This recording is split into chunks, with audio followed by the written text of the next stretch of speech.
no, meron tayong ngayong Honda City 2025 model. Ang job order ni sir is to upgrade yung low beam. Ayun, sa projector type. So, pag-access naman nun, ito lang yung cover niya. Pihitin mo lang counterclockwise, lalabas na yung H7 bulb niya. So, mainit-init pa. Tanggalin ko yung bulb. Pagka tinanggal mo naman yan, may clip lang yan. Follow mo lang yung, i-unclip mo lang siya. Ito yung napili ni sir, our bulbs LED 40,000 lumens. So, sa H7, ito muna yung kakabit natin. Kabit natin sa likod, ilalak natin siya ng alambre. So, follow mo lang yung format nung locking tab mechanism nung H7, tapos i-lock mo. Yun. So, kakabit natin yung LED. Ito yung LED. Ano yun, sir? Pasok mo lang. Sundan mo lang yung guide canal niya. Tapos, alamin lang natin yung polarity. So, pasok natin. Tapos, pihit, palak. Tapos, connect sa female connector. Since parehas siyang black, alamin natin polarity. So, yun.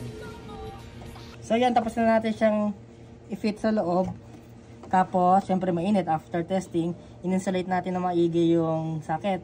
So, pasok lang natin. Mainit pa siya.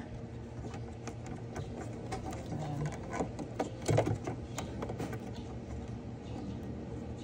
Tapos yung takip. Ayan, lock.